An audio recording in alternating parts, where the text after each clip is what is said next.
dalam perang Yamamah, salah satunya, ramai orang hafal Quran mati dibunuh. Lalu Sayyidina Umar radhiyallahu anhu, dia dapat satu cetusan idea. Kata Sayyidina Umar, dia pergi jumpa Sayyidina Abu Bakar. Masa tu Sayyidina Abu Bakar khalifah. Sayyidina Umar kata, wahai khalifah, kita tak boleh biarkan orang macam ni Al-Quran tanpa dibukukan. Sebab setiap kali pergi perang ramai orang mati. Kalau kita biarkan keadaan ni, akhirnya Al-Quran akan hilang. Zaman ni mungkin okey, ramai orang hafal Al-Quran, ingatan orang bagus. Zaman akan datang nanti macam mana? Kalau Al-Quran tidak dibukukan, siapa nak simpan Al-Quran? Apa jawab Sayyidina Abu Bakar? Sayyidina Abu Bakar kata, dia kata, tak boleh. Yang ni benda tak boleh buat. Pasal apa tak boleh buat? Pasal apa? Pasal Nabi tak buat. Yang aku tahu zaman Nabi ada orang hafal, ada orang tulis buku masing-masing, itu sahaja. Satu buku yang dikompil, ada ayat first surah Al-Fatihah sampai last surah An-Nas, yang standardized version of Al-Quran, yang tu aku tak tahu. Nabi tak suruh buat macam tu. Tak boleh buat. Setelah Nabi wafat, Al-Quran begitulah. Ada ditulis di lembaran-lembaran kertas yang disimpan oleh sebahagian orang. Ada orang yang hafal setengah Al-Quran, ada orang yang hafal banyak, ada orang yang hafal surah pendek-pendek macam kita. Macam-macam cara. Sampailah para sahabat, mereka pergi perang.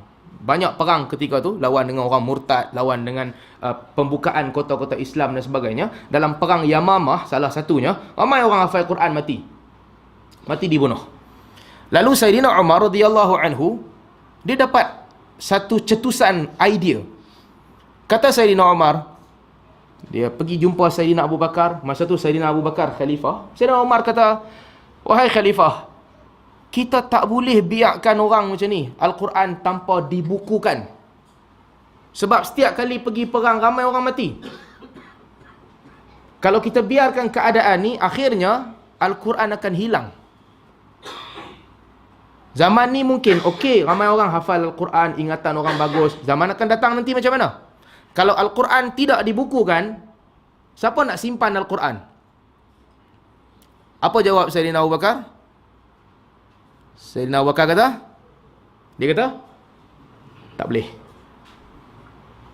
Yang ni benda tak boleh buat. Pasal apa tak boleh buat? Pasal apa? Pasal Nabi tak buat. Yang aku tahu zaman Nabi ada orang hafal, ada orang tulis buku masing-masing, itu sahaja. Satu buku yang dikompil, ada ayat first surah Al-Fatihah sampai last surah An-Nas, yang standardized version of Al-Quran, yang tu aku tak tahu. Nabi tak suruh buat macam tu. Tak boleh buat. Sayyidina Umar pujuk lagi. Dia pujuk, dia kata, bukan masalah Nabi buat ataupun Nabi tak buat. Ada benda penting di sini yang kita mesti jaga, iaitu jaga Al-Quran daripada hilang.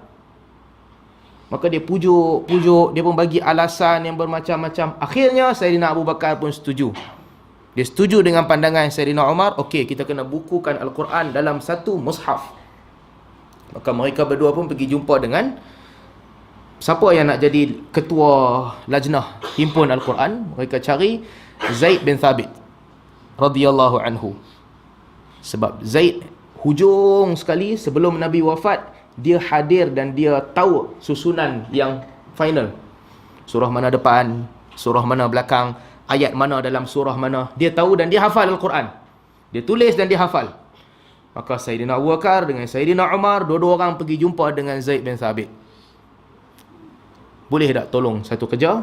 Hang ada satu jawatan sekarang, hang punya kerja, ambil Al-Quran, letak dalam satu naskhah, kita simpan. Kalau jadi apa-apa, kita ada simpanan ni pada bila-bila masa. Apa jawab Zaid? Zaid kata, ada nampak itu bukit Uhud, sikit punya besar punya bukit, nampak itu bukit Uhud. Abu Bakar dengan Umar kata, nampak bukit memang besar, nampak. Zaid kata, kalau hangpa 2 orang suruh aku angkat bukit tu, pergi ubah letak kat tempat lain, itu lebih aku sanggup daripada nak bukukan Al-Quran, satu benda yang Nabi tak pernah buat. Zaid kata, aku tak mau buat.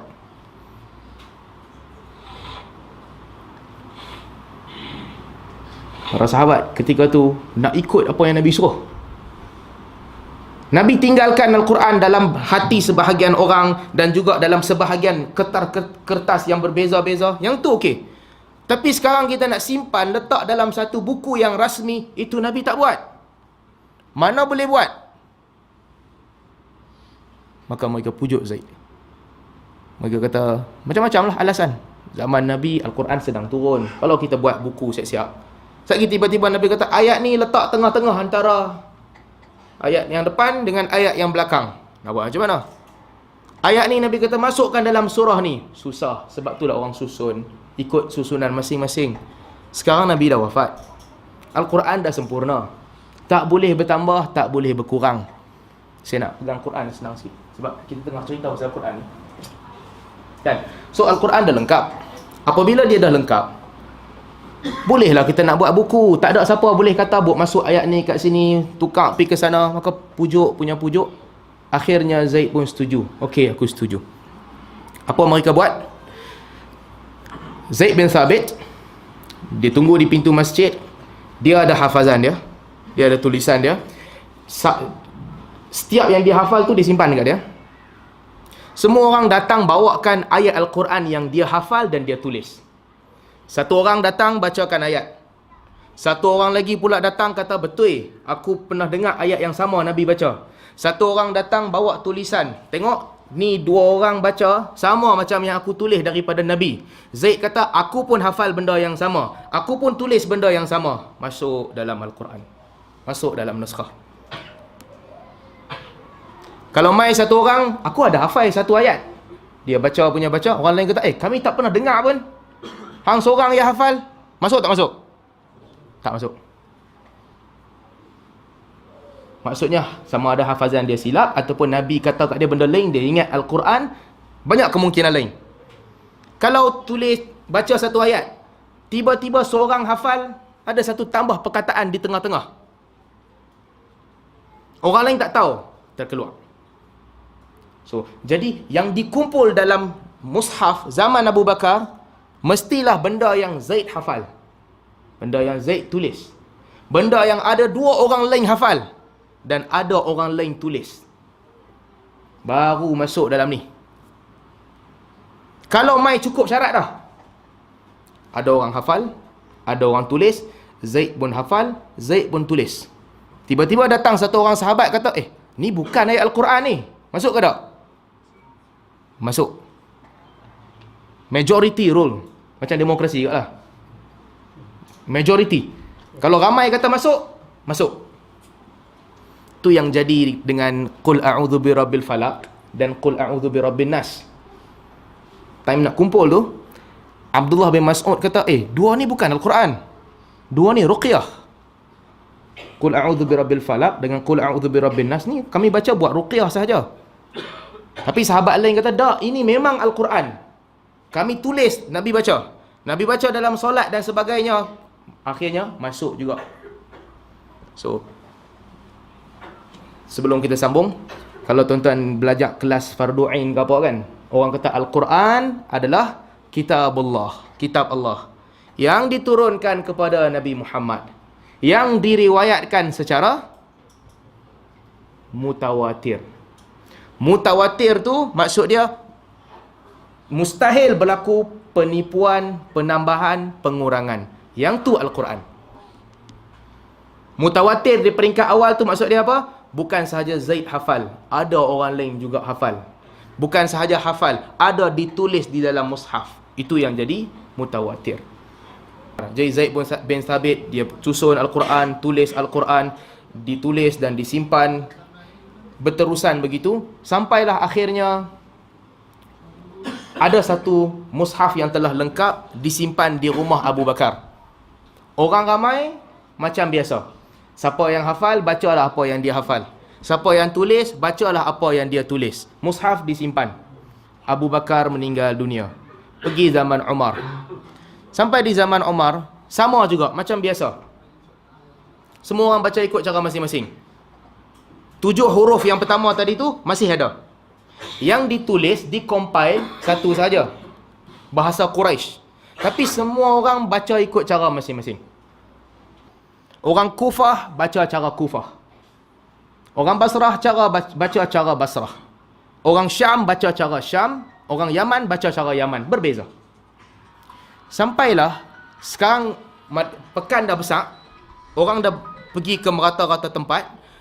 Bila mereka bertemu ketika mereka nak, yang orang ramai-ramai ni masa bila bertemu?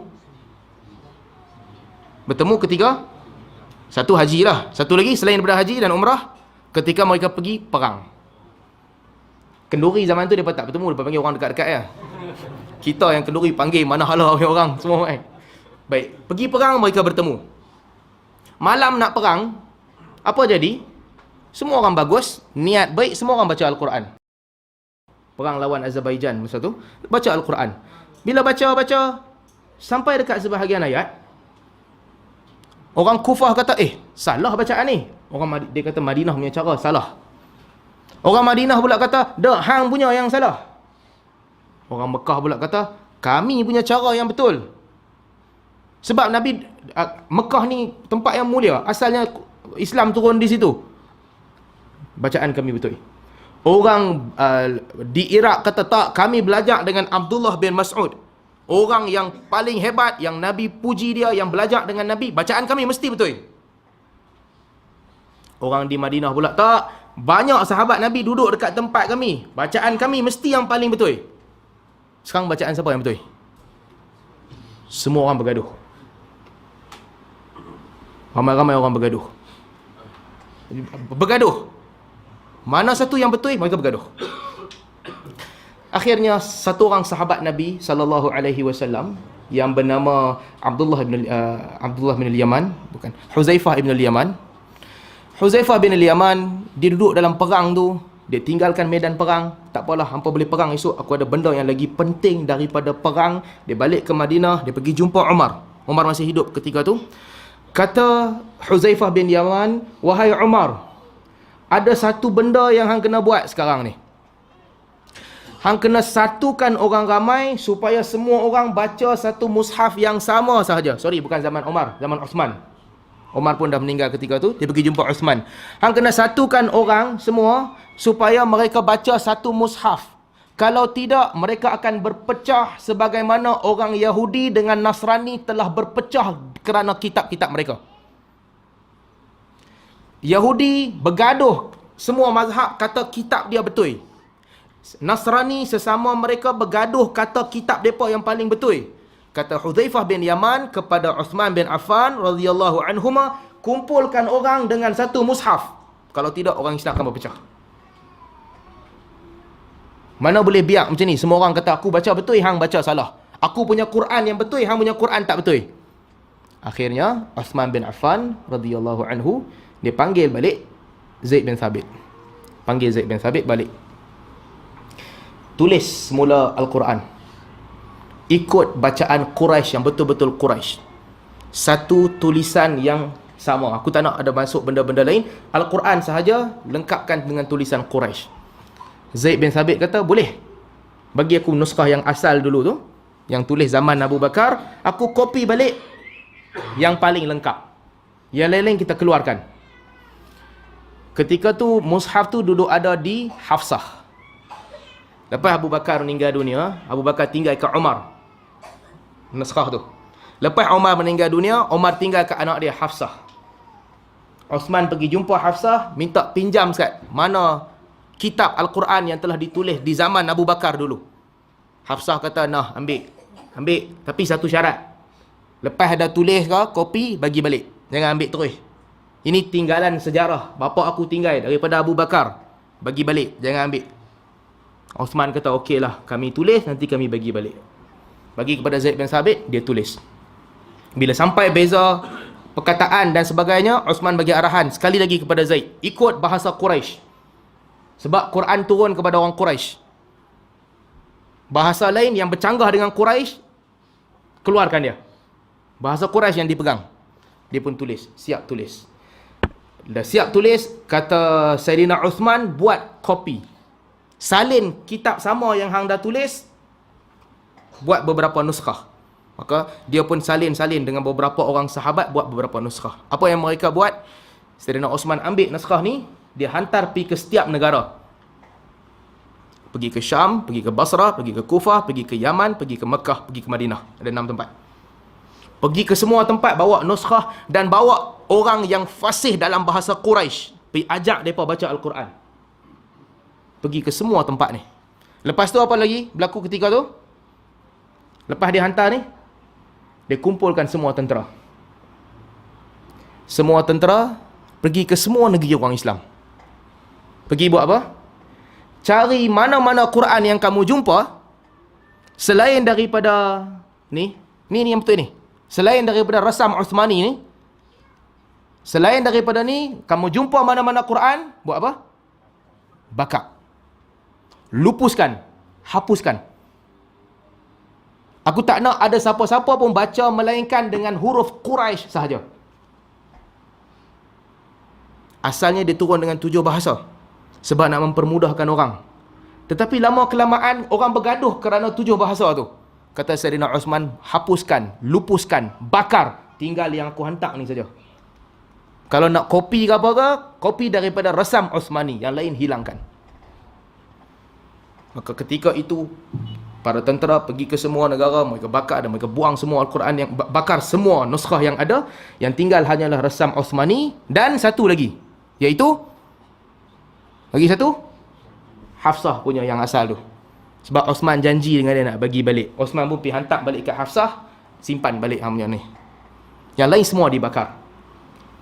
So itu berlaku di zaman Uthman bin Affan radhiyallahu anhu.